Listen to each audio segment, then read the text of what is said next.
Welcome back. As summer unofficially kicks off with Memorial Day, the National Council on Skin Cancer Prevention tries to raise awareness about sun safety in order to bring down the rate of skin cancer.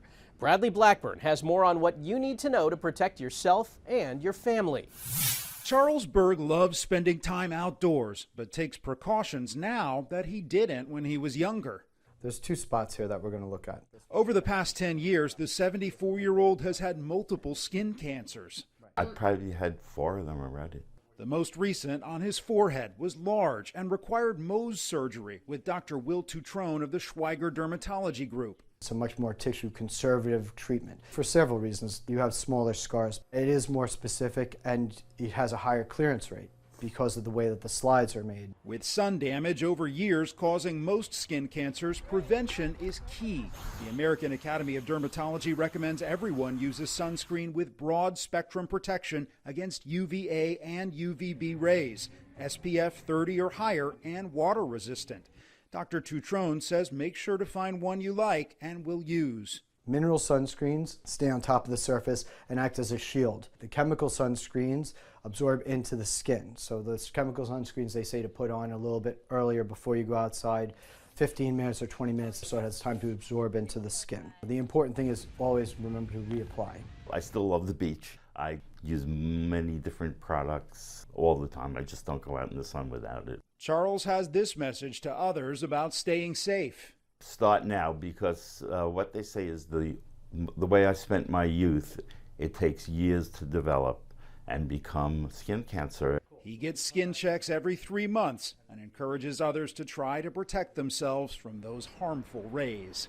Bradley Blackburn, CBS News. U.S. health experts recommend adults limit their sodium intake to 2,300 milligrams a day. That's about 1 teaspoon of salt. Yet the average American consumes nearly 50% more than that. Too much sodium increases the risk of heart disease, stroke, and premature death. Japanese company Kirin has debuted an electric spoon to help people cut back. Running on a rechargeable lithium battery, it sends a weak electrical charge to the tongue that attracts sodium ions, tricking the brain into thinking food is saltier than it really is.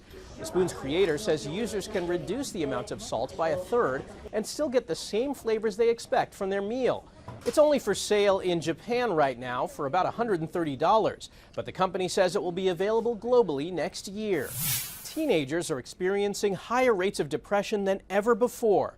But as Dr. Malika Marshall reports, a simple smartphone app could help treat a common symptom. 2020 was an especially tough year for 16-year-old Avery Whitehead.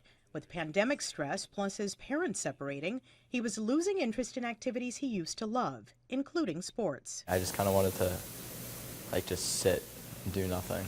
20% of teenagers have experienced clinical depression in the past year, twice as many girls as boys, and the problem has only gotten worse over the past 10 years. Christian Webb, a researcher at McLean Hospital and Harvard Medical School who studies teen depression, says a common symptom is rumination, having repetitive negative thoughts that focus on the past. I'd always look back and just think negatively about myself or about actions or decisions I made. Finding a child therapist is near impossible for many parents, so Webb and his team have partnered with Headspace to see if the mindfulness app can help teens with rumination. In an NIH-funded trial, volunteers, including Avery, performed different mindfulness exercises daily for a month, including breathing. The reason to focus on your breathing is that the breath is in the present moment. It's in the here and now. It's not tomorrow. It's not yesterday. And so it's a useful anchor. While the study is ongoing, Webb says there have been some initial findings. Girls and older adolescents are more likely to benefit in the short term from using these apps. And in the longer term, teens that are struggling with rumination, that is repetitive negative thoughts about the past, are more likely to benefit from the app. Avery says he's back to himself and back to playing sports, and still uses some of the skills he learned from the study. If I would start to ruminate, I'd be able to stop myself and then just have a better day overall. And a better outlook on life. Dr. Malika Marshall, CBS News, Belmont, Massachusetts. That's this week's Eye on Health. I'm Michael George. Thanks for joining us and be well.